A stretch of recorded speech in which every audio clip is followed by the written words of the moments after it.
예, 지금부터 2024 헌나 9호 국무총리 단핵 사건에 관한 변론을 진행하겠습니다. 출석을 확인하겠습니다. 소추위원 나오셨죠?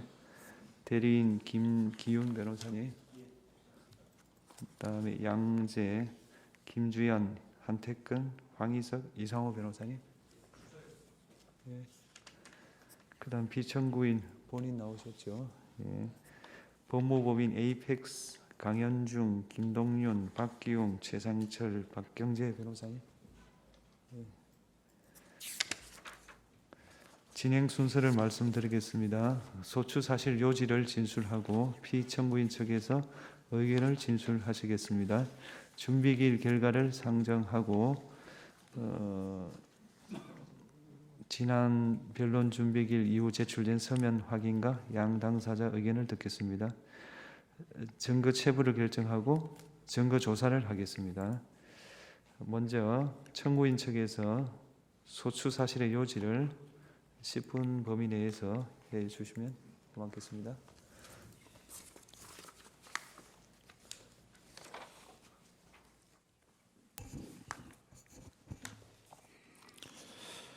존경하는 헌법재판소 재판관님, 국회 소추위원, 국회 법제사법위원장 정청래입니다. 본 사건의 신속한 심리를 위해 수고를 아끼지 않은 헌법재판관님들의 노고에 경의를 표합니다. 우리나라 국무총리의 지위는 다른 법제와 비교하여 국회의 동의를 얻어 대통령이 임명하는 독특한 구조로 이루어져 있습니다.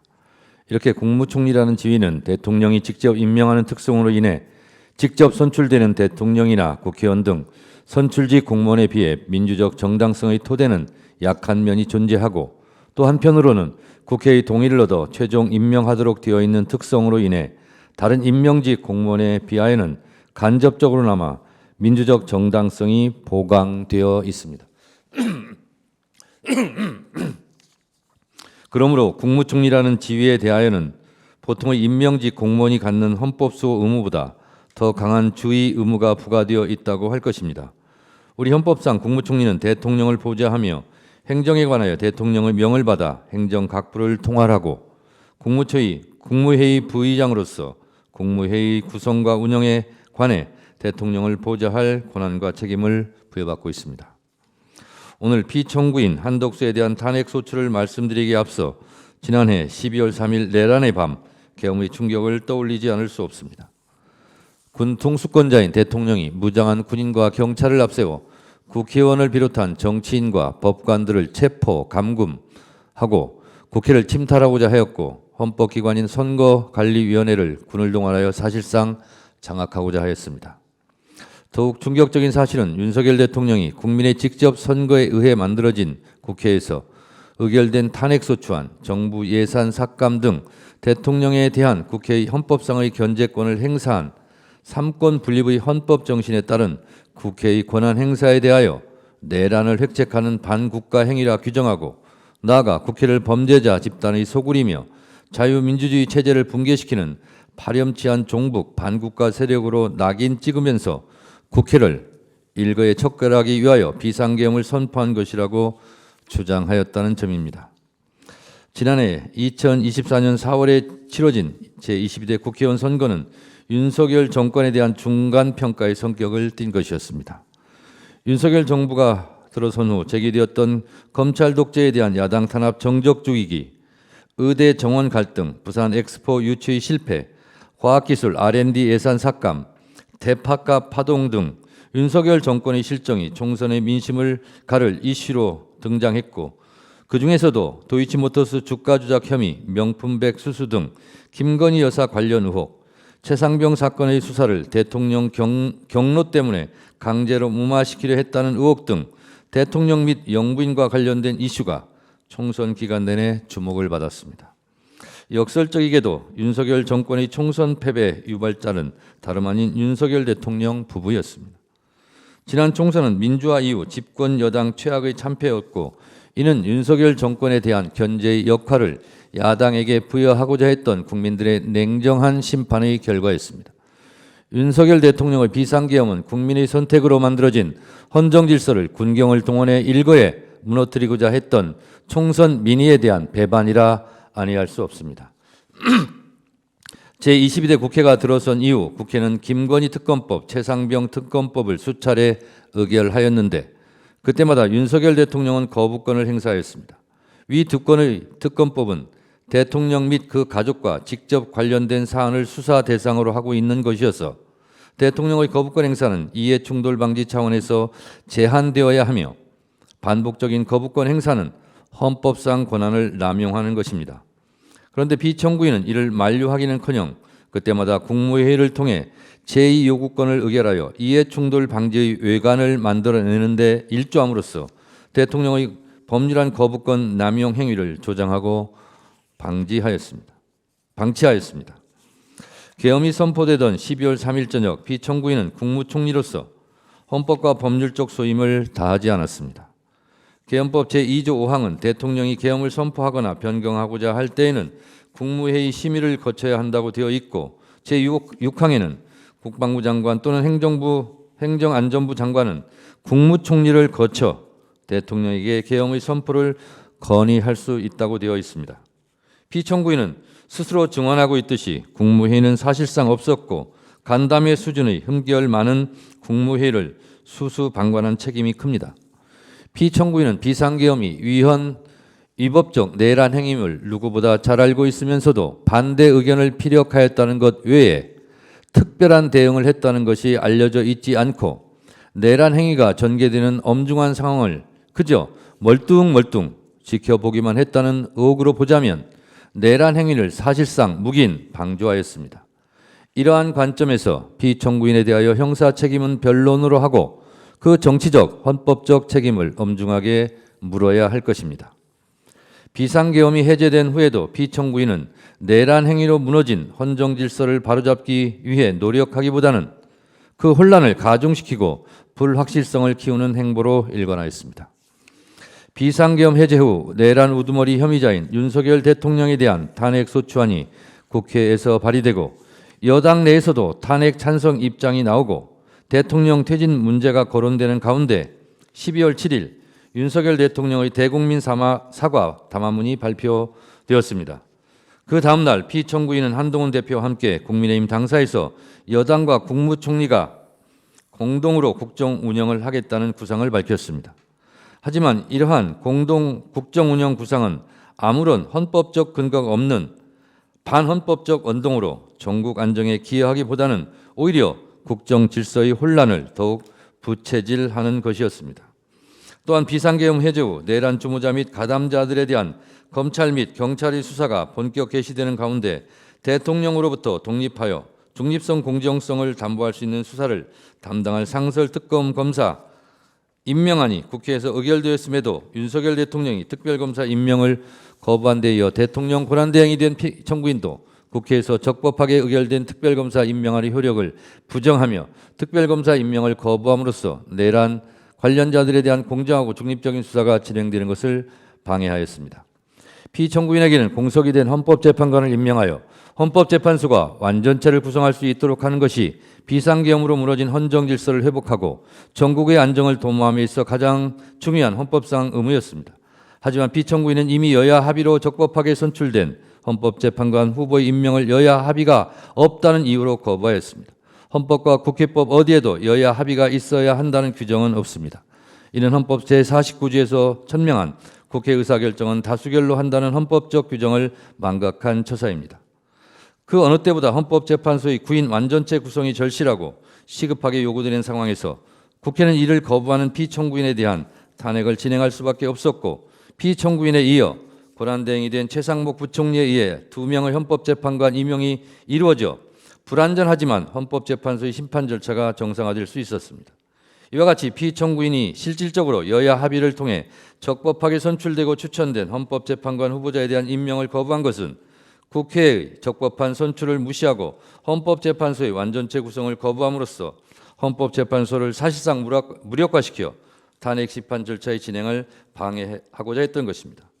피청구인은 내란 우두머리 혐의자인 윤석열 대통령에 대한 탄핵으로 권한대행이 되면서 중립적이고 공정한 수사를 통해 내란 가담자들을 엄중히 처벌하고 헌법재판에서 탄핵 심판이 신속하고 공정하게 이루어질 수 있도록 함으로써 국정 혼란을 조기에 종식시키고 무너진 헌정 질서를 바로 세울 헌법상 책무가 주어졌습니다. 그럼에도 불구하고 피청구인은 특별검사의 수사를 가로막았고 헌법재판관 임명을 거부함으로써 헌법재판소를 무력화시키고자 하였습니다. 존경하는 헌법재판관님, 국무총리는 국민이 직접 선출한 대통령보다 민주적 정당성이 취약하므로 그 헌법의 중대성이 다소 대통령의 그것보다 약한 경우에도 충분히 탄핵될 수 있다는 이론을 굳이 차용하여 오지 않더라도 피청구인은 앞서 살핀 내용만으로도 충분히 탄핵이 인용되고 남을 정도로 그 헌법 적대적인 태도와 헌법과 법률의 위반 행위가 명백하다 할 것이고 국민의 신임을 배반한 것이 명백하다고 할 것입니다. 피청구인의 헌법 위반의 정도가 중대하다 하지 않을 수 없고 이로 인해 야기된 헌법 질서에 대한 부정적 영향은 피청구인이 국무총리의 지위를 박탈하는 것에 의해 발생하는 국가적 손실보다 압도적으로 크다고 볼 소지가 충분하다 할 것입니다. 이러한 점을 깊이 고려하시어 존경하는 헌법재판관님들께서는 대한민국의 법치주의를 회복하고 헌법 질서를 수호하기 위해 피청구인을 파면하여 주실 것을 간청드립니다. 감사합니다.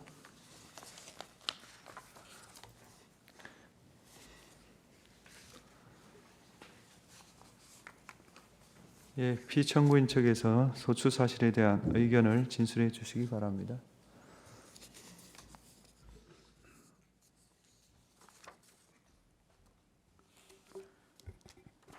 박기웅 변호사입니다. 이 사건 탄핵 심판에 대한 법률적인 측면에서 바라보는 저희의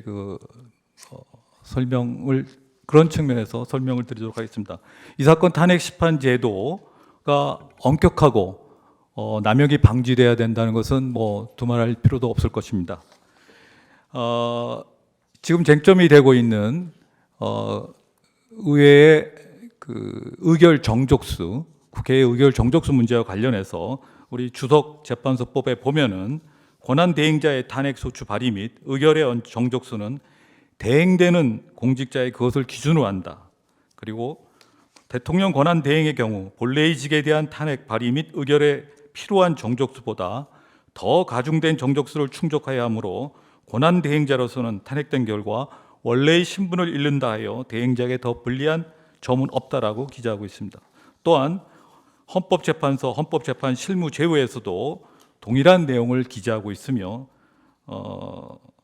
특히 탄핵 대상자의 권한 대행자 또는 직무 대행자는 원래의 대상자와 동일한 지위에서 동일한 직무를 수행하는 점에서 이들을 다르게 볼 이유가 없다.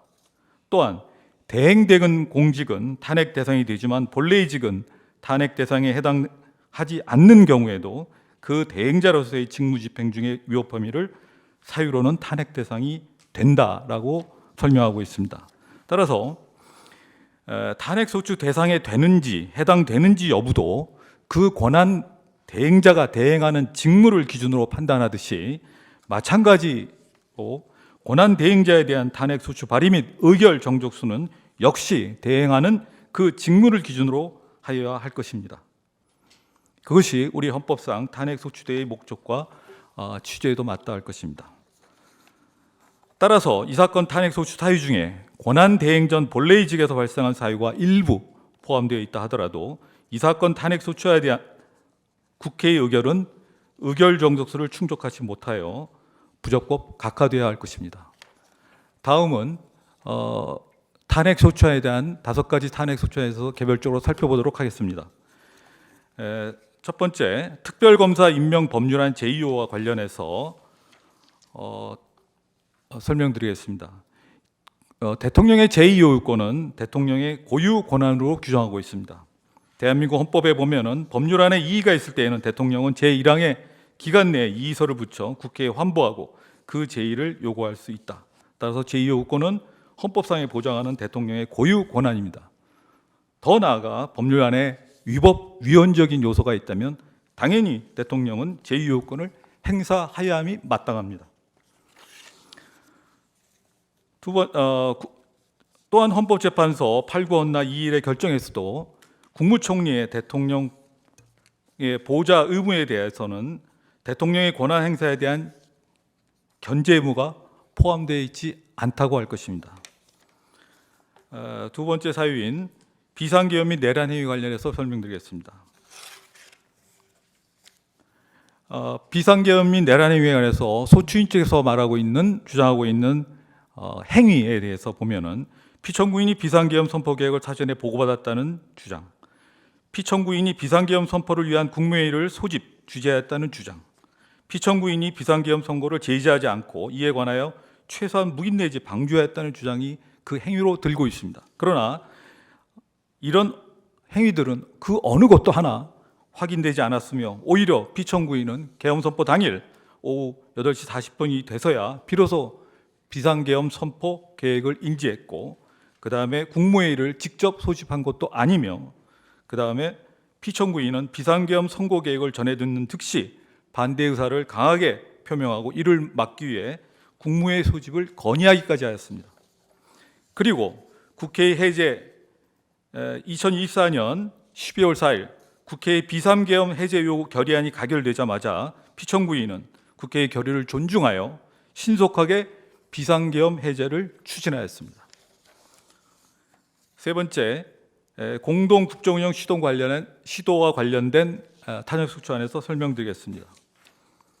피청구인의 2024년 12월 8일자 담화문 취지를 보면은 행정부의 모든 공직자들 모두 국정 운영에 최선을 다할 것이며 혼란을 타개하기 위해 여당 등과 국회에 협력하겠다는 의지를 표명한 것입니다. 이것은 일상적인 당정 협의이며 또한 윤석열 대통령을 국정 운영에서 배제한다는 취지의 표현이나 윤석열 대통령의 퇴진 및 권한 행사에 관한 문제를 언급한 사실이 전혀 없습니다. 더군다나 그 이후에도 이와 관련한 조치나 행위도 어떠한 행위도 전혀 없었습니다. 따라서 이 점만 보더라도 이 탄핵소추 사유가 얼마나 자기적인지 알 수가 있습니다.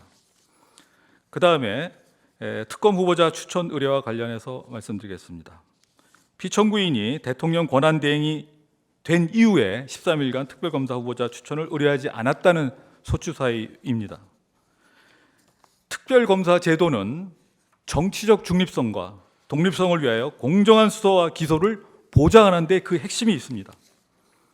그런데 특별검사에 임명되어 하는 법률 제3조 1항에 보면은 특별검사 후보 추천에 지체 없이 2명의 특별검사 후보자 추천을 의뢰해야 한다고 되어 있습니다. 지체 없이라는 표현을 쓰고 있습니다. 이에 반하여 같은 조항에서 보면은 위원회 추천 기일이나 특검 임명 기한들은 모두 3일, 5일과 3일로 구체적으로 기한을 정하고 있습니다. 여기서 지체 없이의 의미는 우리 법령 위반 심사 기준에 보면은 정당하고 합리적인 이유에 따른 지체는 허용되는 것으로 해석되고 있습니다. 그런데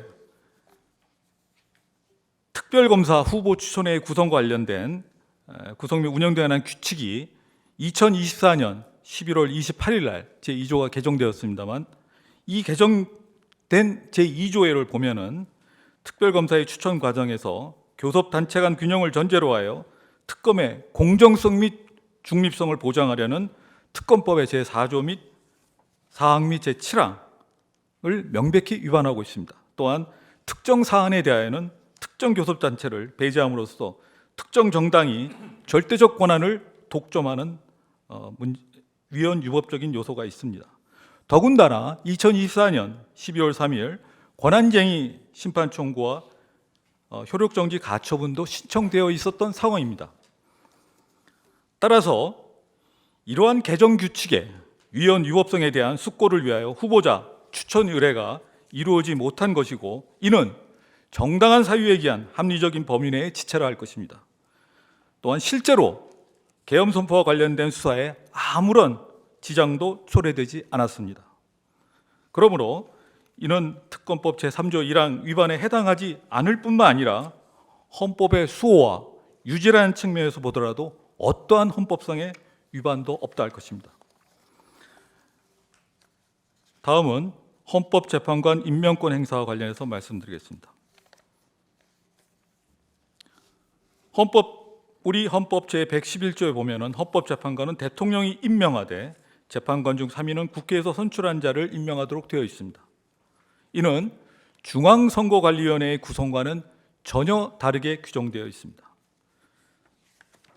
우리 헌법에 1987년도 개정된 현행 헌법을 보면은 다시 헌법재판소를 도입하면서 그 직전의 헌법과 달리 대통령의 임명권을 규정하고 있습니다. 특히 또 이와 관련해서 대통령제를 채택하고 있는 미국의 경우 대통령은 상원의 승인이 있은 후에도 그 임명 여부에 대해서 재량권, 디스크레션을 가진다고 규정하고 있습니다. 헌법재판관에 대한 대통령의 임명은 실질적인 것으로서 그 임명 여부에 재량권을 가진다고 할 것입니다. 또한 헌법 제111조에서는 헌법재판관에 대한 대통령 임명 권한의 행사 기한을 규정하고 있지 않습니다. 설령 헌법재판관 임명 행사에 대통령의 자기 의무가 있다고 하더라도 후보자 선출 후 즉시 임명해야 할 의무는 없습니다. 또한 피청구인은 국회가 선출한 후보자 3인에 대하여 그 임명을 거부한 것이 아니라 여야 합의를 조건으로 임명을 보류한 것입니다. 우리 헌법상 통치구조에 비춰볼 때 선거를 통해 국민에 의하여 직접 선출된 대통령에 비하여 권한대행은 그 민주적 정당성에 한계가 있으며 일시적이고 임시적 지위에 있습니다. 따라서 권한대행은 현상 유지를 위한 최소한의 범위 내에서 권한만을 행사, 현상을 변경을 초래하는 권한의 적극적 행사는 자제돼야 합니다.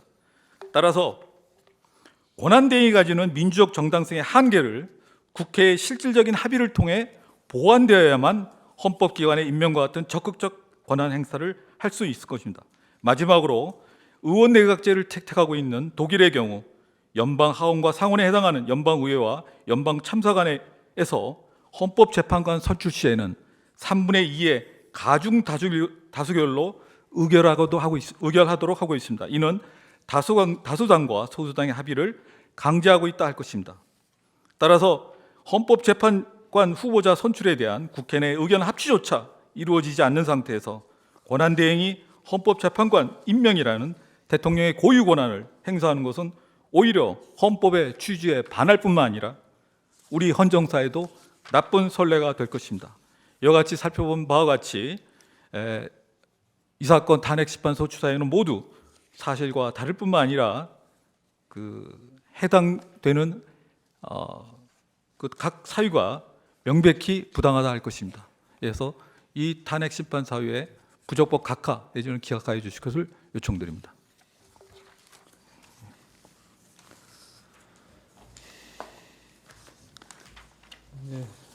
다음 순서로 준비기일 결과를 변론에 상정하고 의견을 확인하겠습니다. 수명 재판관이었던 김영도 재판관께서 진행하시겠습니다. 예, 먼저 양 당사자가 준비기일을 제출한 서증을 확인하겠습니다. 청구인 측에서는 갑제 1호증부터 갑제 86호증의 11호증까지 제출하셨고 모두 준비기일에서 증거로 채택되었습니다. 피청구인 측에서는 을제 1호증부터 13호증까지 제출하셨고 그 중에서 을제 1호증부터 을제 10호증까지 준비기일에서 증거로 채택되었습니다. 이어서 준비기일에서 정리된 이 사건의 쟁점을 확인하겠습니다. 먼저 소추위원 측에서 주장을 보겠습니다. 이 사건 소추 사유는 다음과 같이 정리되었습니다. 첫째, 피청구인은 대통령의 특별검사 임명 법률안에 대한 제2요구권 행사와 관련 이해충돌 방지 외관을 만들어내기 위하여 국무회의를 주재하여 법률안에 대한 제2요구안을 의결함으로써 헌법 7조, 40조, 49조, 86조 등을 위반하였다. 둘째, 피청구인은 비상계엄 선포를 위한 국무회의를 권한 없이 소집하고 참석하는 등 대통령의 위헌적 비상계엄 선포를 돕거나 묵인 방조하고 대통령의 내란 행위에 공모 또는 묵인 방조하는 등 헌법상의 의무를 다하지 아니하여 헌법 7조, 86조, 국가공무원법 56조 등을 위반하였다. 셋째, 피청구인과 국민의힘 대표 한동훈의 공동 국정운영 체제는 대통령이 직을 유지하고 있는 상황에서 헌법상 근거가 없으므로 헌법 7조, 66조 4항, 74조 1항 등을 위반하였다. 넷째, 피청구인은 대통령 권한대행으로서 지체하고 있던 특별검사 후보자 추천 의뢰를 신속하게 진행해야 할 법적 의무가 있음에도 불구하고 이를 이행하지 않음으로써 헌법 71조 특별검사의 임명 등에 관한 법률 3조 1항 등을 위반하였다. 다섯째, 피청구인은 대통령 권한대행으로서 국회가 추천하는 헌법재판관 후보자를 임명할 의무가 있음에도 불구하고 헌법재판관 임명을 거부함으로써 헌법 66조, 111조, 113조, 헌법재판소법 23조, 국가공무원법 56조 등을 위반하였다. 이상과 같은 내용으로 정리가 되었는데 소추위원 측 맞습니까? 예. 다음으로 피청구인 측의 주장을 보겠습니다. 먼저 피청구인은 적법 요건에 관하여 주장을 하였습니다. 그 내용은 피청구인은 대통령 대행의 직위를 겸하고 있어서 헌법 65조 2항 단서에 따른 가중 탄핵 정족수를 충족시켜야 함에도 본회의 가결은 이를 충족하지 못하였기 때문에 이 사건 탄핵 심판 청구는 무효인 탄핵 소추 의결에 근거한 것이므로 부적법하다라는 적법 요건에 관한 부적법 주장을 하였습니다. 그리고 다음으로 피청구인은 본안에 들어가서 이 사건 소추 사유에 대하여 다음과 같은 이유를 들어 다투고 있습니다. 첫째, 특별검사 임명 법률안에 대한 제2요구권 행사 관련입니다. 대통령의 제2요구권은 헌법상 대통령의 권한이며 대통령을 보좌하는 국무총리는 이를 제지할 헌법상 권한이 없다. 국무회의는 심의기관이므로 행정부 수장인 대통령은 국무회의의 의결에 무속되지 않는다. 이렇게 주장하셨고요. 둘째, 비상계엄 선포 및 내란 행위와 관련하여 다음과 같이 다투고 있습니다. 피청구인은 2024년 12월 3일 20시 40분경 대통령 호출로 대통령실에 도착하여 비상계엄 선포 계획을 갑자기 알게 되어서 반대 의견을 적극적으로 개진하였을 뿐이다. 사전에 국방부 장관으로부터 계엄 관련 보고를 받은 사실이 일체 없다. 국무위원들의 반대와 우려를 전달하여 계엄을 막고자 국무회의 소집을 건의하여 대통령이 이를 수용하였을 뿐이고 비상계엄 선포 전 국무회의 개최를 위한 소집에는 관여하지 아니하였다. 비상계엄 선포 전 국무회의는 안건이 사전에 고지되지 않은 채 갑작스럽게 소집이 통지되고 개의 5분 만에 마무리되어 충분히 심의할 시간적 여유가 없었다. 의안 제출, 검토 의견 명시, 의결 절차 및 부서 등이 없었기 때문에 통상의 국무회의와는 차이가 있었다. 피청구인은 2024년 12월 4일 국회에 비상계엄 해제 요구안 결의에 따라 대통령에게 비상계엄 해제를 건의하였고 대통령의 지시로 비상계엄 해제안 처리를 위하여 국무위원들을 소집하였다. 그러나 국무위원들의 도착이 늦어져서 같은 날 04시 27분경 국무회의를 주재하여 비상계엄 해제 요구안을 심의 가결하였다. 대통령은 피청구인과 어떠한 협의나 의사연락 없이 국회 등에 계엄군을 진입시켰고 피청구인은 방송을 통하여 이를 알게 되었을 뿐이다. 세 번째로 공동국정 운영과 관련한 피청구인의 주장 내용입니다. 피청구인 담화의 주요 내용은 행정부 공직자들 모두 국정 운영에 최선을 다할 것이며 혼란 타개를 위하여 여당 등과 국회에 협력하겠다는 것일 뿐이다. 대통령을 배제한다거나 퇴진 및 권한 행사에 관한 문제를 언급하지 않았다. 네 번째로 특별검사 후보자 추천 의뢰와 관련된 주장입니다. 피청구인이 대통령 권한대행으로서 특별검사 후보자 추천을 의뢰하지 않은 것은 특별검사 후보 추천위원회의 구성 자체의 위헌성 등이 문제되고 있었기 때문이므로 이는 정당한 사유에 기한 합리적인 범위 내의 지체이다. 내란 혐의 수사는 경찰, 검찰 및 공수처 등에 의하여 이미 개시되어 수사를 진행하고 있어 피청구인이 특별검사 후보자 추천을 다하지 아니한 행위가 수사 진행을 방해 또는 지연시키지 않는다. 다섯 번째, 헌법재판관 임명 부작위와 관련한 주장입니다. 대통령의 헌법재판관 임명은 대통령의 권한이지 의무가 아니고 의무라고 하더라도 준수하여야 할 기간은 헌법 27조, 111조 2항 및 3항의 입법 취지, 선출 절차 진행에 소요되는 기간 등을 고려한 상당한 기간이다. 이와 같은 상당한 기간을 정당한 사유 없이 경과하였다면 지체하였다고 보아야 하는 것인데, 정당한 사유는 후보자 선정과 관련한 정치적 협의, 인사청문회 및 본회의에서의 표결 등 재판관 선출 절차 진행에 소요된 기간, 당시 정치적 상황 등을 종합적으로 고려하여 개별적으로 판단하여야 하는 것이다. 피청구인은 국회의 합의가 이루어지면 즉시 헌법재판관 임명권을 행사하겠다는 입장을 발표하였고, 이는 임명의 일시적 보류이지 거부는 아니므로 부조약이라고 평가할 수 없다. 민주적 정당성이 취약한 대통령 권한대행은 대통령 사고 시 헌법기관을 구성하는 헌법재판관의 임명과 같이 현상의 변경을 초래하는 적극적 권한 행사는 자제되어야 한다. 탄핵소추 의결의 당사자인 국회가 탄핵심판 주체인 헌법재판관을 선출하는 것은 소추와 심판의 분리 원칙에 위배된다. 당시 국회 헌법재판관 3인의 선출 가결은 국회를 구성하는 정당 중 의석 우위를 점하는 특정 정당에 의하여 진행된 것이다.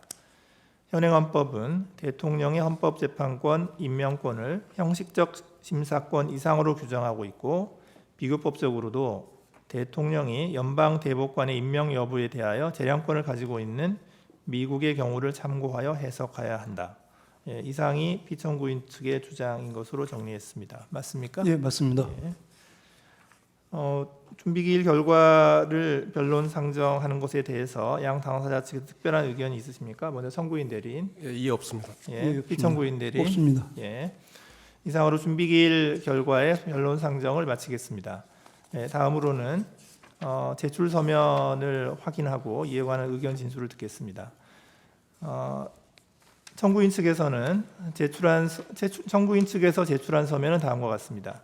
2024년 12월 27일자 탄핵심판 청구서, 2025년 1월 17일자 검찰 비상계엄 특별수사본부 경찰청 국가수사본부 특별수사단 서울중앙지방법원 형사합의 25부 고위공직자 범죄수사처에 대한 사실조회 신청서, 그리고 2025년 1월 22일자 입증계획서, 2025년 2월 3일자 국무총리실에 대한 사실조회 신청서 및 검찰 비상계엄 특별수사본부 경찰청 국가수사본부 특별수사단 공수처 서울중앙지방법원 형사합의 25부에 대한 기록 인증 등본 송부 촉탁 신청서, 그리고 2025년 2월 5일자로 경찰청 국가수사본부 특별수사단에 대한 기록 인증 등본 송부 촉탁 신청서, 검찰 비상계엄 특별수사본부에 대한 사실조회 신청서를 제출하셨고요.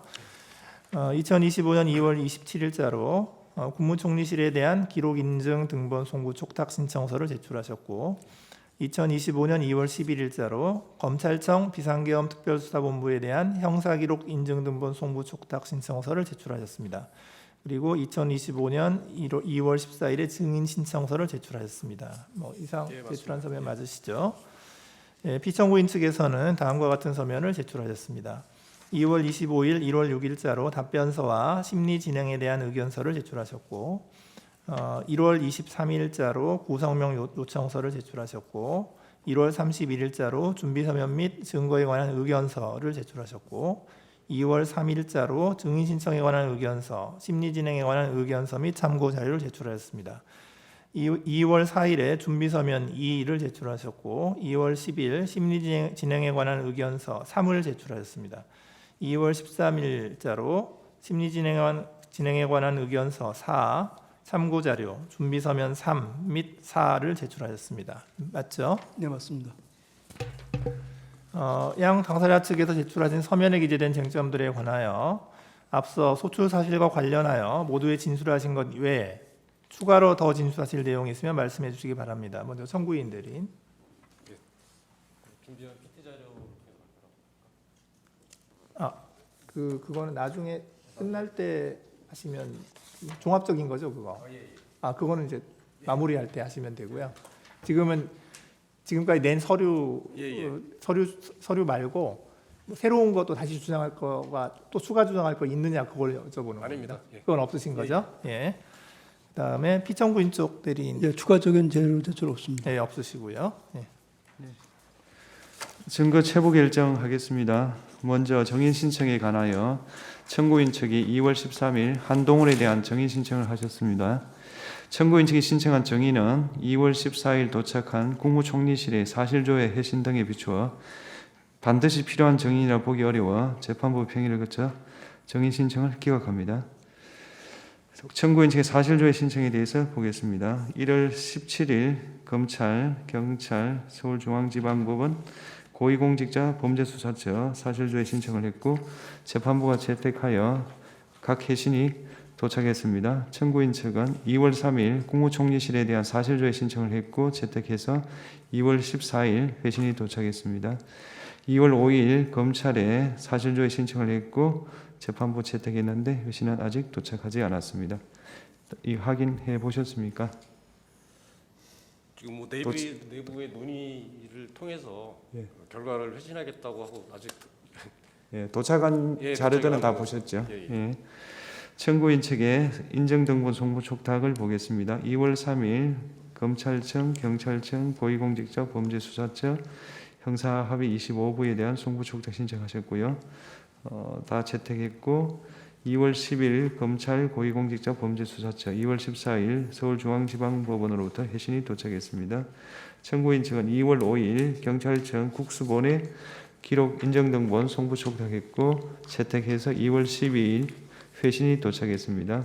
2월 7일 국무총리실에 대한 기록 인정등본 송부 촉탁했고 채택해서 2월 14일 회신이 도착했습니다.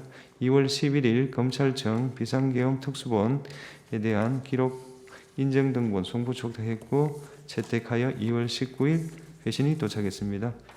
도착한 회신은 확인해 보셨습니까? 예, 확인해봤습니다. 그래서 증거를 제출한 것이 2월 18일자 갑제 87호증 1부터 갑제 88호증의 8 예, 이렇습니까? 그렇습니다. 예. 그다음 피청구인 측에서는 이 갑 87호증 1부터 88호증 8까지 확인을 해 보셨습니까? 예, 인부는 어떻습니까? 예, 성립인자하고 입증 취지는 부인하도록 하겠습니다. 네. 그다음 그렇게 정리하고 증거를 모두 채택하겠습니다. 다음 피청구인 측에서 2월 13일 제출한 증거는 번호가 밀려서 14 내지 16으로 정리하겠습니다. 청구인 측 인부하시겠습니까?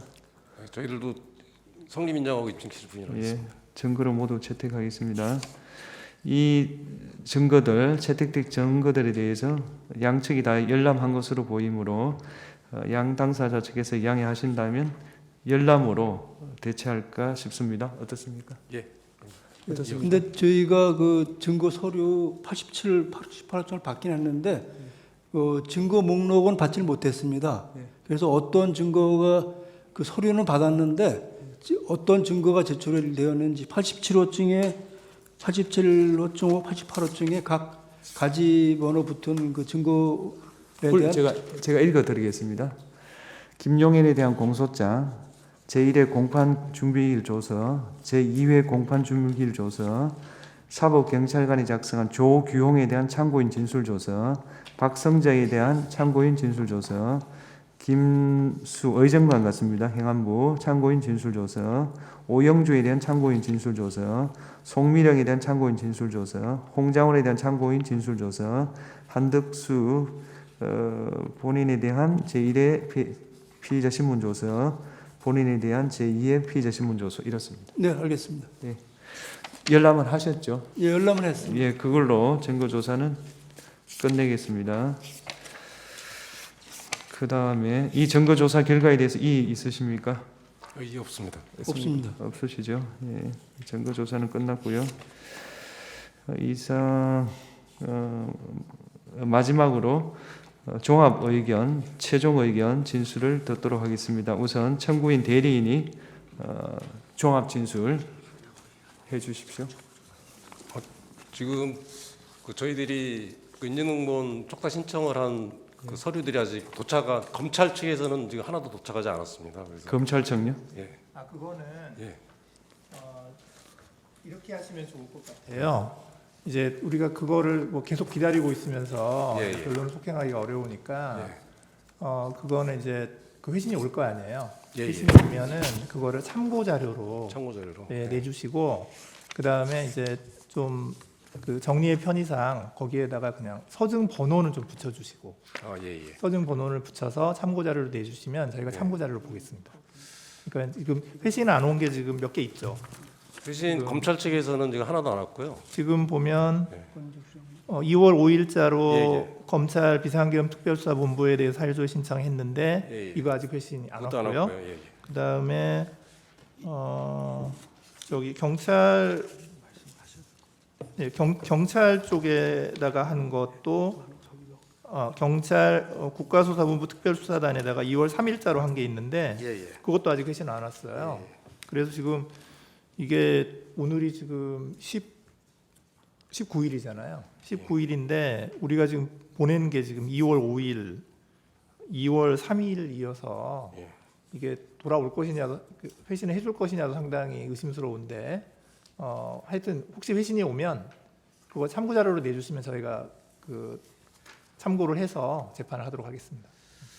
근데 2월 5일 날 저희들이 그 검찰청에 그 사실조회 신청한 것은 사건 번호를 저희들이 확인해 가지고 인증등록 성무촉구 신청을 하려고 원래 사실조회 신청을 했던 건데 지금 사건 그거는 번호도 안 알려주는 그런 예, 그런 아니 건가요? 사건들이 이제 계속 왔다 갔다 뭐 검찰에 네, 있다가 네, 네. 경찰로 이관됐다가 공수처 갔다 그래가지고 예. 사건 번호가 계속 바뀌고 있어서 그거를 확인하기 위해서 저희들이 사실조회 신청을 했던 거였는데 그러니까 이렇게 해주세요. 예. 그러니까 변론 종결 이후라도 예, 사건 번호가 오면 예. 그거 가지고 다시 송구촉탁 신청하시면 저희가 그러면 채택을 해주시는 채택해서 걸로. 보내드리겠습니다. 예, 네, 이제 하여튼 그냥 참고 자료로 왔다 갔다 하는 거가 되겠지만 예, 그건 예. 저희가 해드리겠습니다. 예, 알겠습니다. 네. 대리인 측에서 종합 의견 진술해 주십시오.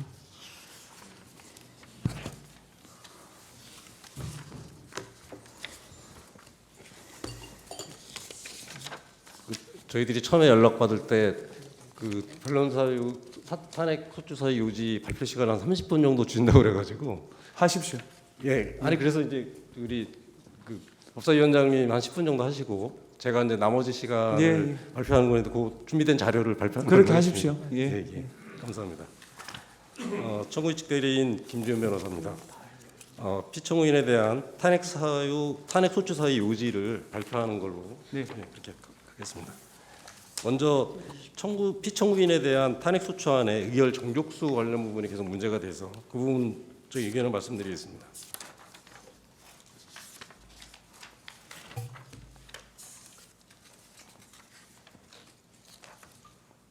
이게 안 되는데.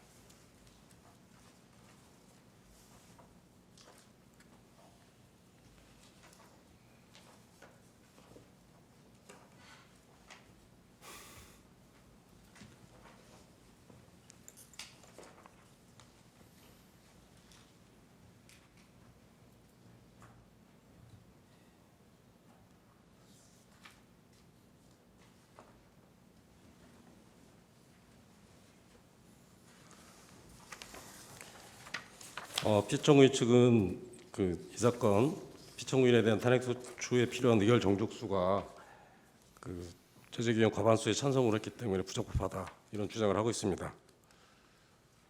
헌법은 대통령 및 헌법에서 대통령에 대한 탄핵 소추를 의결할 때 국무총리 및 국무위원 등의 경우에 비해서 대통령의 경우에는 가중된 의결 정족수를 요구하는 규정을 두고 있습니다. 이러한 규정을 둔 취지는 대통령이 국민에 의해서 직접 선출된 점을 고려한 것으로 보입니다. 하지만 피청구인은 국민이 직접 선출한 공무원이 아니고 대통령이 국회의 동의를 받아서 임명한 공무원입니다. 그리고 대통령에 대한 탄핵 소추로 대통령 권한 대행이 되었다 하더라도 피청구인의 기본적인 지위는 국무총리입니다. 그리고 대통령에 대한 탄핵 소추가 의결된 후에도 대통령은 직무가 정지되었을 뿐 대통령의 지위는 그대로 유지되고 있으므로 권한 대행에게 대통령에 준하는 지위가 인정될 여지는 없다고 보여집니다. 따라서 피청구인에 대한 탄핵 소추안이 국회 제재위원 과반수 찬성으로 의결된 것은 아무 문제가 없다 할 것입니다. 다음은 탄핵소추 사유 중에서 특검법에 대해서 반복적으로 제2요구안을 의결한 점에 대해서 말씀드리겠습니다. 문제가 된 두 가지 특검법은 다들 아시지만 그 김건희 여사 영부인에 대한 관련된 사안이고, 또 하나는 최혜병 특검법은 대통령의 경로로 그 해병 사망 사건에 대한 수사를 강압적으로 무마시켰다는 그런 의혹과 관련된 사안을 수사 대상으로 하고 있습니다. 그리고 이 두 가지 모두 대통령 가족 그리고 대통령 본인과 관련된 사안을 그 수사대상으로 하고 있습니다.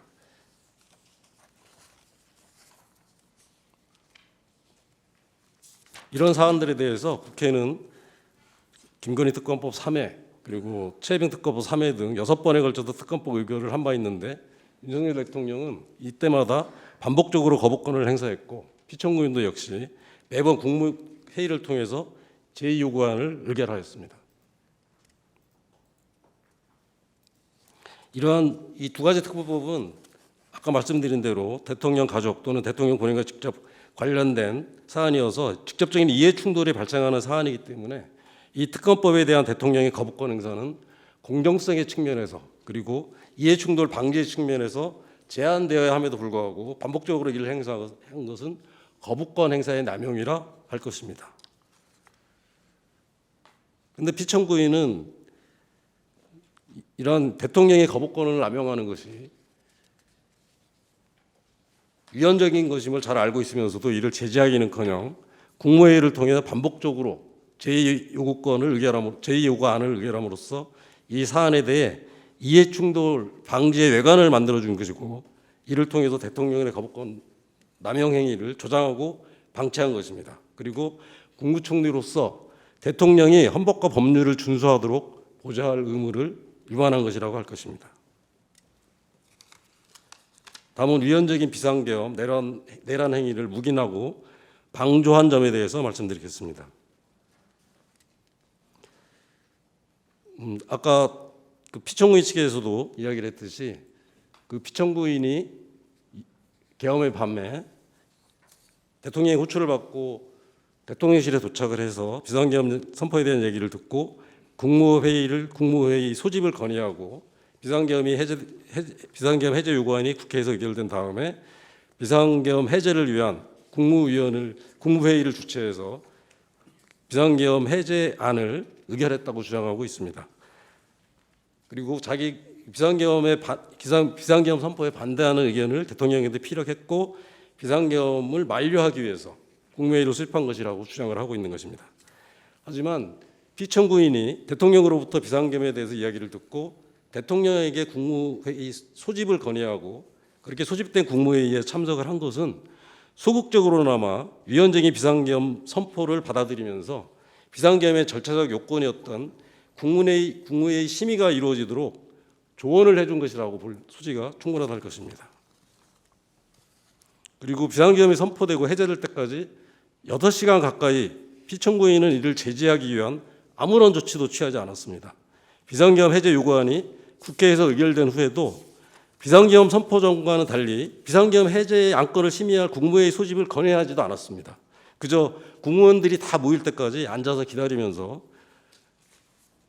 결과적으로 비상계엄 해제가 지체되는데 일조를 한 것으로 충분히 볼 소지가 있습니다. 피청구인이 내란 행위에 어느 정도 가담했는지 여부는 지금 진행되고 있는 그 관련 수사를 통해서 밝혀질 것입니다. 하지만 그러한 형사 책임과는 변론으로 피청구인이 국무총리로서 내란 행위로 인해서 헌정 질서가 흔들리는 상황을 수수방관하고 지켜보기만 하면서 내란 행위를 사실상 묵인하고 방조한 점에 대해서는 엄중한 정치적 책임을 물어야 할 것으로 보입니다. 다음은 여당과의 공동 국정 운영을 선언한 점에 대해서 말씀드리겠습니다. 12월 6일 국회에서 비상계엄에 대한 탄핵 소추가 발의되었습니다. 그리고 여당 내에서조차 탄핵 소추안에 대해서 찬성표를 던지겠다 하는 의원들이 나오기 시작했고, 이렇게 여당 내에서조차 이탈표가 나타날 조짐을 보이기 시작하는 상황이었습니다. 또한 검찰, 경찰 등 수사기관의 내란 가담자에 대한 수사가 본격화되고 있는 상황이었고요. 그리고 해외 언론에서도 미국 행정부 고위 인사들이 비상계엄에 대해서 부정적 의견을 밝혔다는 기사가 나오는 등 대통령의 거취 문제에 대해서 압박이 높아지는 그런 상황이었습니다. 그런 가운데 한동훈 대표가 대통령의 직무를 정지시키는 것이 필요하다라고 발언했다는 사실이 언론에 보도되기도 했습니다. 이런 상황에서 한동훈 대표가 용산 관저로 가서 윤석열 대통령과 회동을 가졌고 그 다음 날인 12월 7일 오전에 윤석열 대통령이 대국민 담화를 통해서 전국 안정 방안을 여담에게 일임한다라는 선언을 했고, 그날 오후 한동훈 대표가 총리 관저를 찾아가서 피청구인과 회동을 갖기도 했고요. 그런 와중에 대통령의 조기 퇴진이 불가피하다는 한동훈 대표의 발언이 또 언론에 보도되기도 했습니다.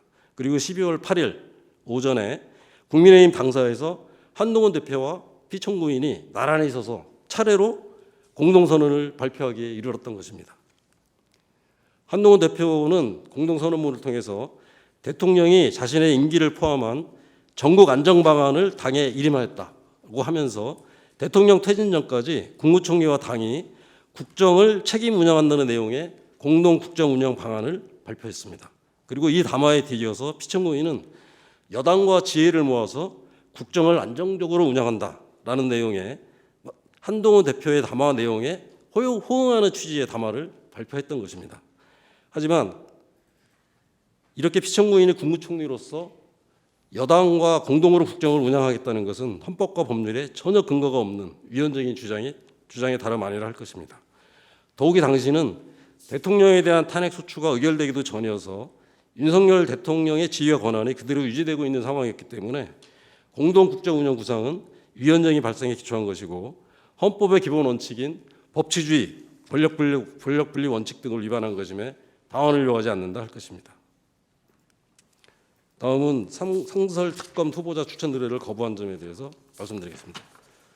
상설특검법에 의하면 국회에서 상설 특별검사 수사안이 의결된 경우 대통령은 특별검사 후보 추천위원회에 2명의 특별검사 후보자를 지체 없이 의뢰하도록 되어 있고, 이 규정은 강행 규정임에 이론의 여지가 없습니다. 12월 10일 국회에서 내란 행위의 징상규명을 위한 특별검사 요구안이 의결됐고, 다음 날 특별검사 후보 추천위원회가 구성이 됐습니다. 그리고 국회의장은 대통령에게 특별검사 후보 추천을 의뢰했습니다. 이에 대해 윤석열 대통령은 후보자 추천 의뢰를 거부했고 12월 14일에 대통령에 대한 탄핵소추 의결로 권한대행이 된 피청구인도 개정된 특검법 시행규칙에 여야 간의 위헌 위법의 논란이 있다는 이유로 특별검사 후보 추천 의뢰를 거부하였습니다. 하지만 국회에서 적법한 절차를 거쳐서 개정된 규칙에 대해서 여야 간의 논란이 있다는 이유로 피청구인이 특별검사 후보 추천 의뢰를 거부한 것은 국회의 다수결 원칙에 위배되는 것입니다. 그리고 사실상 특별검사 임명을 거부함으로써 내란 행위자에 대한 특별검사의 수사를 방해한 것에 다름 아니라 할 것입니다. 다음은 헌법재판관 후보의 임명을 거부한 점에 대해서 말씀드리겠습니다. 헌법은 국회가 선출한 헌법재판관 후보에 대해서 대통령이 이를 임명한다라고 정하고 있는데, 이러한 대통령의 임명권에 대해서 다수의 헌법학자들은 이는 형식적인 임명권이며 대통령이 국회가 선출한 헌법재판관을 임명하는 것은 헌법상 의무에 해당한다라고 보고 있습니다. 그리고 헌법재판소는 2012 헌마 2 사건을 통해서 공석이 된 국회 선출 등의 헌법재판관들에 대하여 국회가 그 후임자 선출을 미루는 것은 자기 의무를 위반한 것이다라고 판시한 바 있습니다. 헌법재판소는 이 결정 내에서 국회가 공석이 된 헌법재판관을 선출하는 것은 헌법상 의무에 해당한다는 점을 명확히 선언하고 있습니다. 그렇다면 국회가 선출한 헌법재판관에 대해서 대통령이 임명권을 행사하는 것은 당연한 의무라고 보지 않을 이유가 없다 할 것입니다. 그리고 국회가 인사청문회 절차를 거쳐서 선출한 헌법재판관을 임명함에 있어서 대통령이 새삼 헌법재판관 후보자를 심사하거나 검증을 실시할 아무런 이유나 근거가 있을 수 없습니다. 따라서 대통령 및 권한대행은 국회에서 선출한 헌법재판관 후보자를 즉시 임명해야 할 의무가 있다고 할 것입니다. 국회는 2024년 10월 17일자로 임기 만료된 헌법재판관 3인의 후임자를 선출하면서 후보 추천을 둘러싼 여야 간의 의견으로 선출 절차가 지연되고 있다가 마침내 12월 9일 여야 간의 합의가 이루어져서 민주당 2명, 국민의힘 1명 등 3명의 후보자 추천이 이루어졌고, 이렇게 추천된 후보자들에 대한 인사청문회가 개최되는 등 후임자 선출 절차가 진행되고 있었습니다. 그런데 피청구인은 그러한 절차가 끝나기도 전에 12월 24일과 26일 두 차례에 걸쳐서 임명 거부 의사를 분명하게 표명하였던 것입니다. 그리고 국회가 12월 26일 헌법재판관 후보 3인의 선출을 의결하였음에도 불구하고 피청구인은 이 임명을 여전히 거부했고, 다음 날인 12월 27일 국회는 피청구인에 대한 탄핵소추안을 재석의원 192명 전원 찬성으로 의결하였습니다. 당시 헌법재판소는 2024년 10월 3일에 헌법재판관이 퇴임한 이후 6인 체제가 지속되고 있었고, 이러한 6인 체제 하에서 헌법재판소에 계류된 다수의 헌법심판 사건 그리고 헌법소원 사건 등에 대한 심리와 결정이 과연 가능하냐에 대해서 논란이 계속되고 있었습니다. 그러던 중에 윤석열 대통령에 대한 탄핵 심판이 개시가 되었고, 이런 유인 체제에 대한 논란이 더욱 가중되었던 것입니다.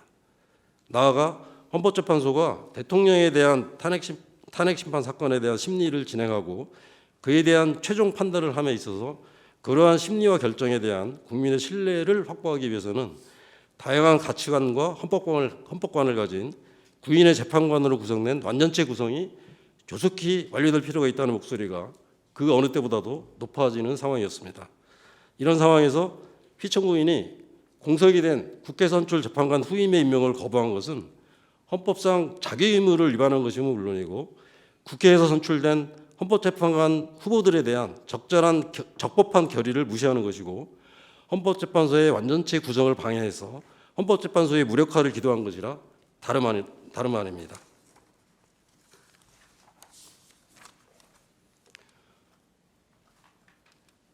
또한 피청구인 역시 내란 행위 가담자로서 수사를 받는 지위에 있었습니다. 이러한 지위에서 공범의 징계 절차를 방해하는 등 공범들에게 도움을 주는 행위를 한 것이라고 보지 않을 수 없고, 헌법수호의 의무를 위반한 것이라고 보지 않을 수 없습니다.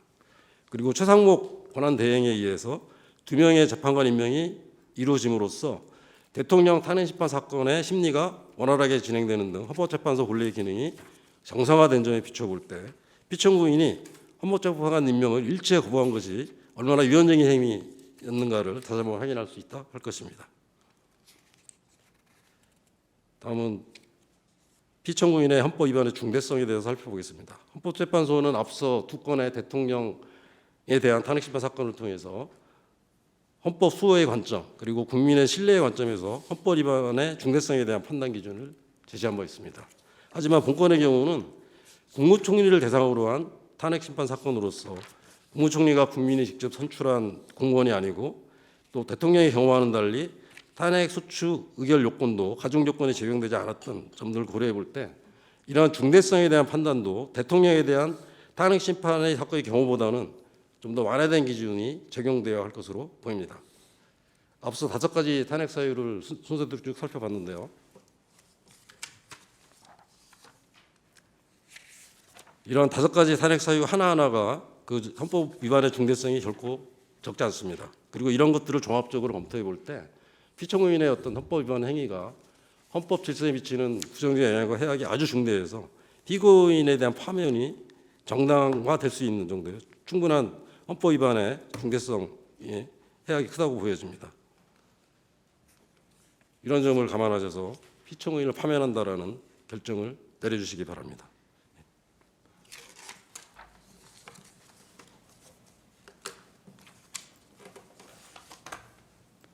예, 피청구인 측 대리인 종합 진술해 주십시오. 재판장님, 아까 서중에 관련해서 잠깐 한 마디만 말씀을 드리도록 하겠습니다. 아까 재판장님이 저희가 준비 절차에서 관련 형사 기록 인증 등 공무원 송부 촉탁을 증거 방법으로 채택을 해주셨고, 그래서 저희가 또 피청구인 측에서 서둘러 달라고 계속 증거 방법을 조속하게 해달라고 말씀을 하셔서 저희는 뭐 즉시 신청을 했었는데, 다만 이제 다른 곳에서는 뭐 공수처라든가는 회신이 왔습니다마는 지금 주력으로 있는 곳은 사실은 검찰청에 있습니다. 근데 검찰청에서는 그걸 송부받고도 지금 아직 제출하지 않고 있는 상황이고 검토를 해보겠다 뭐 이런 상황이어서 뭐 그 회신이 늦어지는 것이 저희의 무슨 귀책이나 그런 것에 있는 것이 아니고, 또 아까 이것을 참고 변론이 지금 오늘 종결된다면 그것은 참고 자료로 제출되는 것인데, 저희는 이미 서중으로 채택할 것을 그거를 받아서 서중으로 제출할 것을 염두에다 두고 송부 촉탁 신청을 한 것인데, 참고 자료가 서중과 같다 혹은 증명력이 있다 이렇게 볼 수는 없는 것이 아닌가 싶어서 이게 돌아오는 기간을 어느 정도 감안하셔서 좀 변론을 증거로 제출할 수 있도록 한번 생각을 해 주셨으면 좋겠습니다. 네, 피청구인 쪽 의원에게 말씀해 보시죠. 청구인의 주장은 청구인이 제출하는 서류 자체가 지금 탄핵소추 사유하고 어떤 관련이 있는지 알 수 없습니다만은 심리를 지연하려는 의도 외에 다른 의도가 없는 것으로 보여집니다. 따라서 그것은 재판관님께서 말씀하신 대로 참고 자료로 하시는 것은 모르겠는데, 그것을 증거자료 제출하기 위해서 또 언제 올지도 모르는 자료를 가지고 또 증거자료 제출하겠다 해서 심리를 속행한다는 것은 매우 적절하지 못한 주장이라고 생각됩니다. 명백히 그것은 심리 지연 의도로 보일 수밖에 없습니다.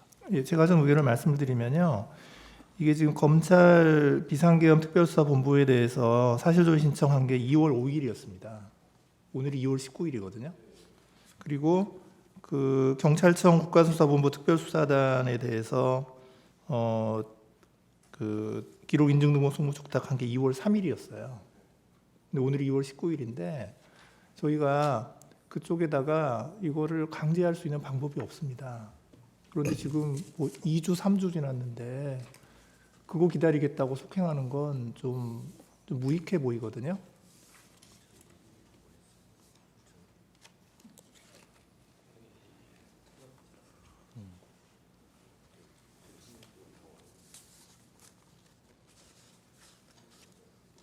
제가 한 말씀 드려도 되겠습니까? 제가 잘 몰라서 여쭙는데요. 대통령 탄핵 사건에 대해서는 대체적으로 검찰 피신 조서를 다 보내지 않았습니까? 지금 물어보니 대체적으로 같은 건인데, 국무위원들, 검찰 피신 조서나 참고인 조사 부분인데, 저도 그 이해를 할 수가 없네요. 대통령 탄핵 사건 건은 다 주면서 국무총리 탄핵 사건에는 주지 않는다. 그러면 누구는 어떤 건 주고 어떤 건 안 주고 그럴 이유는 저는 없다고 보거든요. 그래서 재판관님들께서 다시 한번 좀 이렇게 좀 길을 열어주셨으면 좋겠습니다. 자, 제가 정리하겠습니다. 그런 주장도 할 수 있고 저런 주장도 할 수 있는데, 거꾸로 이렇게 생각할 수도 있지 않습니까?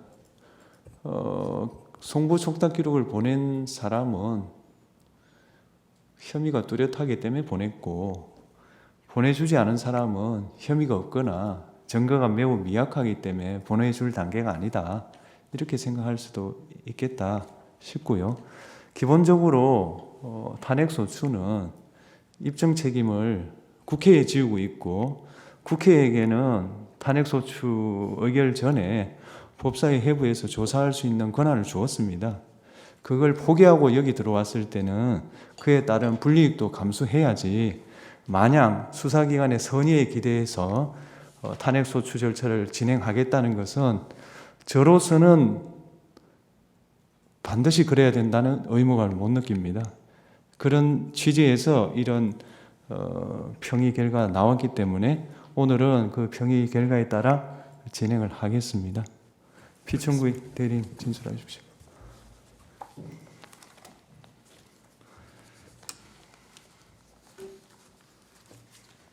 네, 존경하는 재판관님,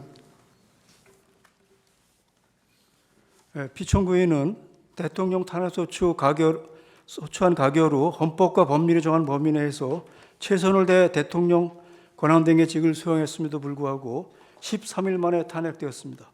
이는 헌정사상 최초의 권한대행이 탄핵이자 적법한 요건을 갖추지 졸속 탄핵으로 먼저 이 사건 탄핵 집행 청구의 부적법을 주장합니다.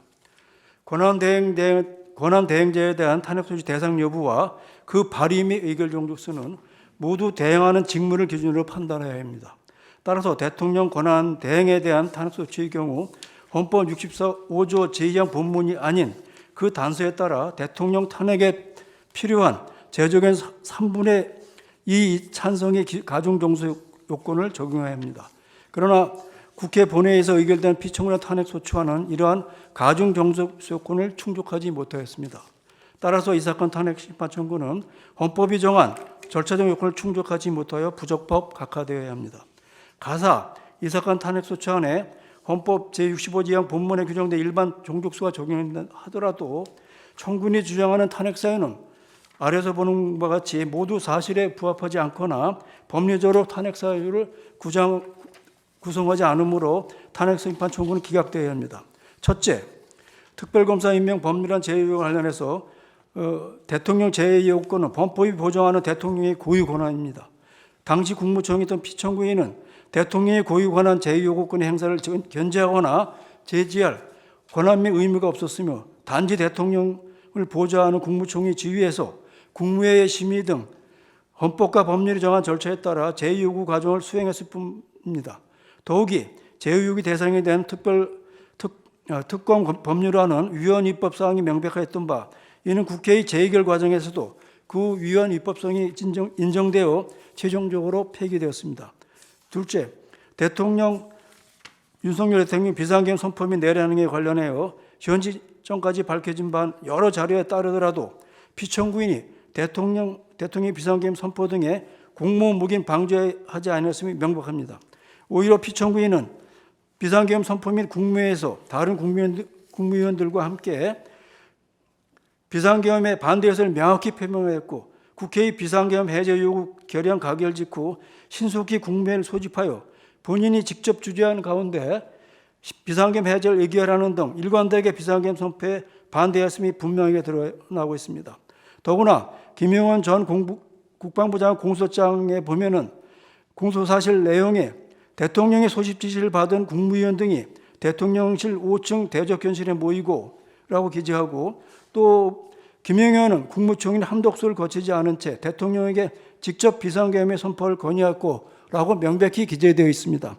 이런 점을 꼭 살펴보아 주시기 바랍니다. 셋째, 한동훈 국민의힘 당대표의 공동국정 운영과 관련해서 피청구인이 2024년 12월 8일자 담화하면 그 내용 자체만으로도 청구인이 주장하는 공동국정운영의 의도가 전혀 존재하지 않았음이 명확히 보여집니다. 피청구인과 한동훈 국민의힘 전 대표는 각자의 이름으로 독립적인 담화문을 발표했을 뿐이며 담화문 어디에도 대통령을 배제하거나 대통령의 권한을 행사하겠다는 내용은 전혀 언급된 바가 없습니다. 오히려 피청구인은 여당은 물론 야당 국회 그리고 국민 전체 협력을 두루 언급하며 국정 혼란 극복을 위한 범국가적 협력을 요청했을 뿐입니다.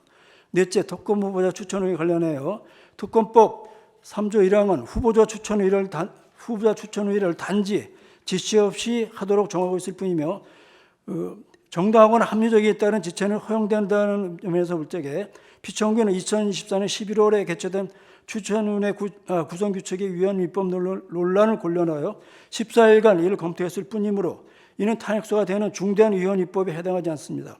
더욱이 내란 혐의 수사는 원활히 진행되어 주요 수사 대상자의 구속 기소까지 이루어진 상황이므로 청구인이 주장하는 수사지시나 범인 도주 위험도 전혀 없습니다. 다섯째, 헌법재판관 임명에 관련해서 헌법은 재판관 중 3인을 국회가 선출하도록 하면서 같은 도 2항에서 이 재판관 9명을 임명하도록 정하고 있습니다. 이는 대통령에게 헌법 재판관 전원에 대한 임명 권한을 부여한 것이지 국회 선출 후보자에 대한 임명 의무를 부과한 것이 아닙니다. 헌법은 대통령의 임명 권한 행사 기한을 별도로 규정하고 있지 아니하며 특히 청구인은 2024년 12월 26일 오후 2시 본회의에서 헌법재판관 후보자 3인의 선출 절차를 완료한 후 불과 몇 시간 만에 피청구인에 대한 탄핵소추안을 가결하는 바 이렇게 이처럼 짧은 기간 동안 임명권을 행사하지 않은 것이 헌법 위반이 될 수 없음을 자명합니다.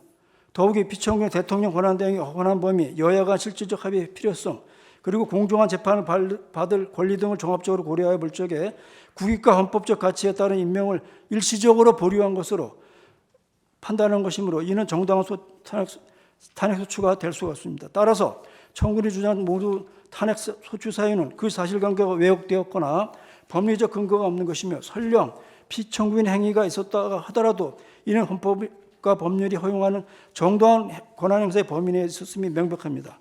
결국 이 사건 탄핵심판 청구는 헌법에 정한 청구 요건을 갖추지 못했을 뿐만 아니라 청구인이 주장하는 모든 탄핵소추 사유는 그 사실관계가 왜곡되거나 법리적 근거가 결여된 것입니다.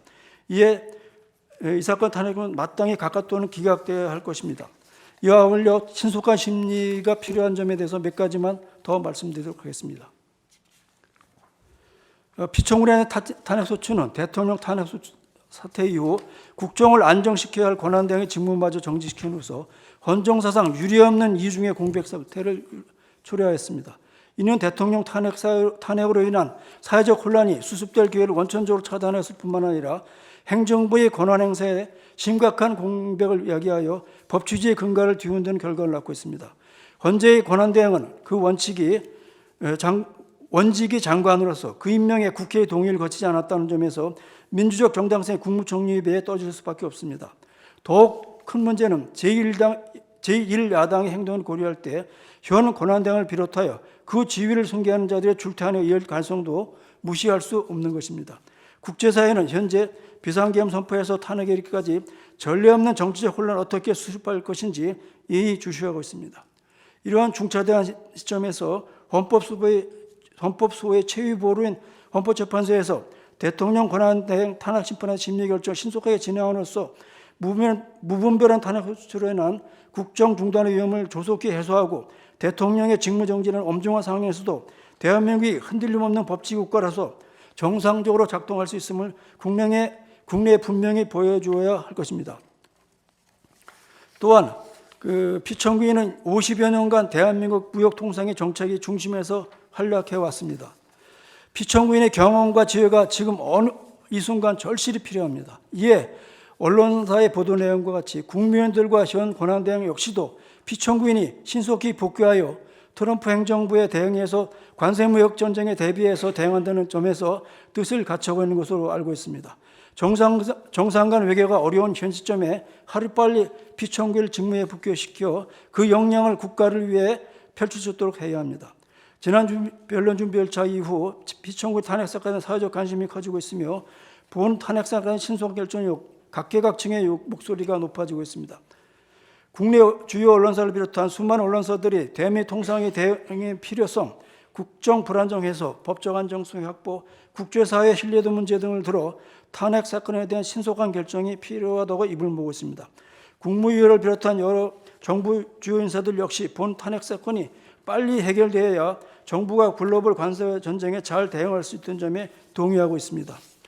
헌법학자를 중심으로 학계에서도 본 탄핵 사건이 본질상 성결되어야 할 문제라는 점을 지적하여 신속한 결정의 필요성을 강조하고 있습니다. 피청구인의 탄핵 사건은 사실관계가 명확하고 쟁점이 복잡하지 않아 현재까지 제출된 자료도 충분히 판단이 가능하다고 보여집니다. 조속히 선고기일을 지정해 주시를 정중히 요청드립니다. 마지막으로 하늘이 무너져도 정의를 세우라는 법격언이 있습니다. 헌법재판소 재판관님들이 대통령 권한대행 탄핵소추를 심리하면서 대통령 권한대행 탄핵소추를 심리하면서 이념이나 정파에 구매됨이 없이 오직 헌법과 법률에 근거하여 대한민국의 미래를 위하여 정의로운 결정을 선고해 주십시오. 무엇이 정의인지 정의를 바로 세워 우리 앞에 닥친 혼란을 잠재우고 다시 우리나라가 정의로운 국가가 될 수 있도록 해주시기 바랍니다. 감사합니다. 예. 이어서 아니 그거는 제가 순서를 드리겠습니다. 예, 청구인 소추위원 최종 의견 진술하십시오.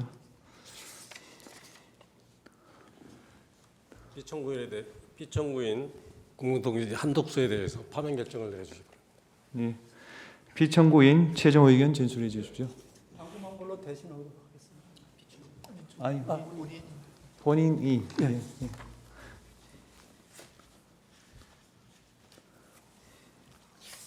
존경하는 헌법재판소 소장 대행님과 재판관님, 저는 오늘 대한민국 48대 국무총리이자 윤석열 정부의 29번째 탄핵 소추 대상으로 헌법재판소 재판정에 섰습니다. 먼저 비상계엄 선포와 해제, 그에 뒤이은 세 번째 현직 국가원수 탄핵 심판으로 인하여 우리 국민 한 분 한 분이 느끼고 계신 고통을 무겁게 받아들이고 있다는 말씀을 드리고 싶습니다. 저는 여야의 극한 대립 속에 행정각부를 통할하며 대통령님을 잘 보좌하여 어려운 대내외 상황을 극복해 나가고자 하였으나 대통령님이 다른 선택을 하시도록 설득하지 못했습니다. 대통령 권한대행으로서 헌법과 법률에 따라 오로지 국민만 바라보며 안정된 국정 운영에 전력을 다하는 것이 마지막 소임이라 생각하였으나 저 또한 탄핵 소추되어 부득이 직무가 정지되었습니다. 어느 누구보다 열심히 살아온 우리 국민들이 이런 어려운 상황을 겪고 계신 것 자체에 대하여 제 일신의 영역을 떠나 진심으로 가슴 아프고 송구스럽게 생각하고 있습니다.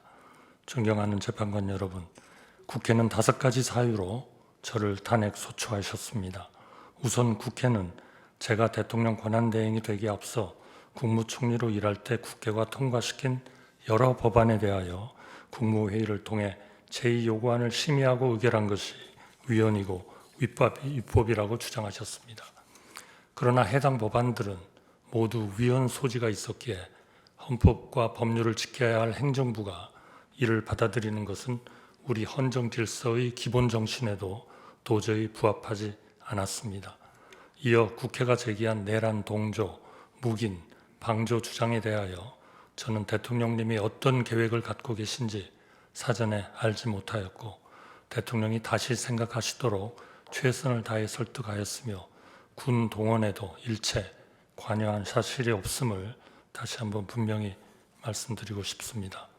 세 번째로 제가 여당 대표와 함께 담화문을 발표한 것은 이번 사태의 여파로 대외 신인도가 흔들리거나 경제가 위축되지 않도록 정부와 여야가 협력하여 안정된 국정 운영에 힘쓰겠다는 뜻을 밝힌 것일 뿐 국회가 주장하시는 것처럼 권력을 찬탈하기 위해서가 전혀 아니었습니다. 또한 국회는 제가 권한대행이 되자마자 상설특검 후보자 추천을 의뢰하지 않은 것이 잘못이라고 하셨습니다만 이는 국회의 요구에 즉시 따르는 쪽이 오히려 우리 헌정 질서를 어지럽히고 국론 분열을 심화시킬 우려가 컸습니다. 특정 성향 야당만으로 특검을 구성할 수 있도록 야당 단독으로 하위 법령을 고친 것을 두고 위헌 논란이 거셌기 때문입니다. 따라서 대통령 권한대행인 저로서는 과연 어떤 결정이 헌법과 법률에 부합하며 국가 전체를 위하여 올바르고 이로운지 여러 의견을 듣고 숙고할 시간이 절실하였습니다. 이미 공수처, 경찰, 검찰, 국방부 등 여러 국가기관이 대규모 계엄 관련 수사를 벌이고 있어 증거인멸이나 수사 지연 우려도 거의 없었습니다. 마지막 탄핵 사유는 헌법재판소 재판관님 임명 문제였습니다. 저는 대통령 권한대행은 대통령의 고유 권한 행사를 최대한 자제해야 한다는 점, 여야의 실질적 합의 없이 헌법재판관을 임명하는 것은 우리 헌정사에 전례가 없다는 점을 깊이 고민하였습니다. 나라가 어렵고 국론이 분분할수록 우리가 돌아봐야 할 것도 우리가 추구해야 할 것도 오직 원칙과 가치 그리고 국민의 합의라는 점도 마음에 새겼습니다. 그런 맥락에서 여야의 합의를 여러 번 간곡히 요청하였고 여야가 합의하면 즉각 임명하겠다고 약속드렸습니다만 국회는 탄핵 소추로 응답하셨습니다. 이는 제1신의 영역을 떠나 우리 국민과 헌정 질서 전체를 위하여 가슴 아픈 일이라 생각합니다. 존경하는 재판관 여러분, 저는 대한민국 1인당 국민 소득이 300달러가 채 안 되던 1970년 공직에 입문하였습니다. 미국, 일본, 독일처럼 우리보다 10배, 20배 잘 사는 나라를 까마득하게 바라보며 언젠가 우리 국민도 선진국 국민이 누리는 풍요와 안정을 누릴 수 있게 되기를 염원하였습니다. 50년 가까이 국정의 최일선에서 밤낮 없이 일하며 그 꿈이 이루어지는 과정을 지켜보고 기여한 것이 저의 기쁨이었습니다. 저에게 많은 기회를 주신 국민들께 마지막으로 봉사하고 싶어 두 번째 국무총리직을 받아들이고 혼신의 힘을 다해 뛰었습니다. 경제 기적과 문화 도약을 이룬 우리나라가 극단의 정치에 함몰되어 길지 않은 현대 민주주의 역사에서 벌써 세 번째 국가 원수 탄핵을 경험하고 있는 것을 무엇보다 가슴 아프게 생각합니다. 한평생 국민을 섬긴 사람으로서 제게 남은 꿈은 단 한 가지, 하루빨리 불합리한 혐의를 벗고 국민께 약속드린 마지막 소임을 다하는 것입니다. 우리 앞에는 이제껏 경험한 수많은 난관보다 한층 거센 폭풍이 기다리고 있습니다. 이를 극복하기 위해서는 무엇보다 정치와 정부가 지금까지와 크게 달라져야 합니다. 과거 우리 곁에는 언제나 진영의 유불리를 넘어 나라 전체를 볼 줄 아는 정치인, 정치로 풀 일을 정치로 풀어주시는 어른들이 계셨습니다. 지금 우리 국민들이 가장 간절히 기다리는 것도 바로 그런 큰 정치의 복원이라고 생각합니다. 또한 세계 질서가 재편될 때 정부가 적시에 대응하지 않으면 미래 세대가 오래도록 혹독한 대가를 치러야 합니다. 제가 저희 자리로 서둘러 돌아가야 하는 이유도 바로 거기에 있다고 생각합니다. 존경하는 재판관 여러분, 극단의 정치는 국민 모두에게 막대한 비용을 지울 뿐 그 어떤 해답도 주지 못한다는 사실을 우리 모두는 이번 일을 통하여 뼈아프게 배우고 있습니다.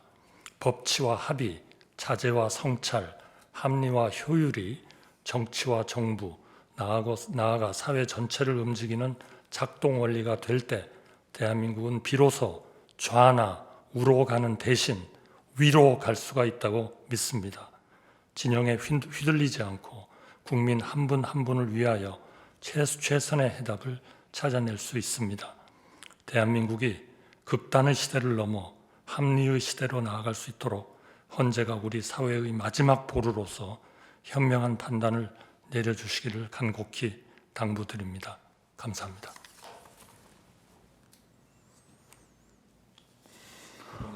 네. 아까 우리 법률 대리인께서 한 줄로 최종 변론한 걸로 하기에는 오늘 좀 들어보니 저도 좀 최종 하십시오. 할 수 있도록 해주시겠습니까? 하십시오.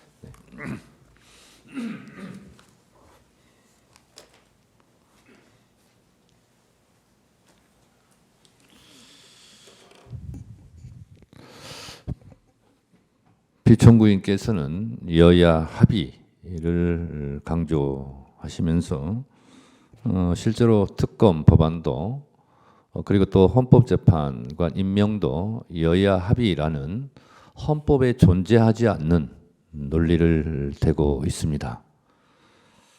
비판받지 않는 영역이 진리라면 정책과 의견 주장은 항상 비판이 있을 수 있고 진영에 따라서 이익과 손해가 있을 수 있습니다.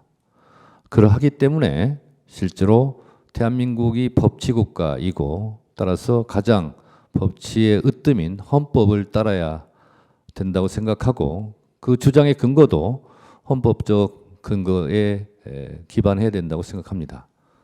그렇지만 여야 합의라는 근거는 헌법 어느 조항에도 국회법 어느 조항에도 존재하지 않습니다. 오히려 헌법 제49조에서 규정하고 있는 국회 의사결정은 다수결로 하라라는 그 규정을 정면으로 부정하는 말이 바로 여야 합의라는 핑계 근거라 할 수 있습니다. 예를 들면 김건희 특검법이나 최상병 특검법 같은 경우도 제2 요구권을 행사했습니다. 그것이 통과되면 윤석열 정부 정권의 불이익이 되기 때문에 그렇게 하지 않은 것 아닙니까? 그리고 지금 얘기하는 상설특검 같은 경우는 법적으로 지체 없이 임명하여야만 한다고 규정되어 있습니다. 그런 규정에도 불구하고 여야 합의라는 존재하지 않는 법적 근거를 대는 것이 과연 헌법적 의무를 이행해야 될 국무총리, 그것도 대통령 권한 대행으로서 해야 될 언행인지는 국민 여러분들께서 판단하시리라 생각합니다. 헌법에 규정된 제77조 전시나 국가 비상사태에 준하지 않는 상황임에도 비상계엄을 했다 하여 대통령 윤석열을 헌법적 그 근거에 의해서 탄핵까지 한 대한민국입니다. 그 이후에 그런 혼란한 상황을 지혜롭게 수습해야 될 대통령 권한대행께서 헌법적 근거 없는 여야 합의를 계속 주장한다는 것은 헌법기관의 하나인 일수돼 있는 대통령 권한대행으로서 해야 될 주장은 아닌 것으로 생각합니다. 또한 헌법재판관을 임명하지 않는 것은 헌법재판소법에서 규정하고 있는 의무를 이행하지 않았다라고 생각합니다. 만약에 한덕수 국무총리를 탄핵하지 않았더라면 지금도 헌법재판관은 6인 체제로 매우 불안정하게 국민들에게 불안감과 혼란을 가중시켰을 것입니다. 그래서 국회는 한덕수 국무총리를 탄핵할 수밖에 없었습니다. 그 결과 불안전하지만 헌법재판소는 8인 체제로 지금 운영되고 있는 것입니다. 이런 상황 속에서도 서부지법 폭동 사태를 일으킨 일부 극렬 지지자들이 헌법재판소까지 지금도 공격하고 있는 상황입니다. 만약에 8인 체제가 아니라 6인 체제였더라면 헌법재판소를 공격하는 그 강도는 지금보다 훨씬 더 강했을 것입니다. 이런 위험천만한 상황이 예견되었음에도 불구하고 대통령 권한대행으로서 헌법재판관을 임명하지 않은 것 자체가 대한민국을 매우 혼란에 빠뜨릴 위험천만한 일이었을 뿐만 아니라 대한민국 헌법 수호의 최후의 보루인 헌법재판소마저 위험에 빠뜨릴 수 있는 일을 본인 스스로 했다는 반성과 성찰은 오늘 없습니다. 대한민국 헌법 어디에도, 국회법 어디에도, 다른 어느 법에도 국회가 여야 합의가 되어야만 국회에서 의결한 것을 대통령이나 대통령 권한대행이 행사할 수 있다는 조항은 없습니다. 이러한 점을 고려하시어 피청구인을 파면함으로써 대한민국 헌법 수호의 의지를 헌법재판소에서 추상같이 국민 여러분들께 보여줄 것을 청구인으로서 간청드립니다. 감사합니다.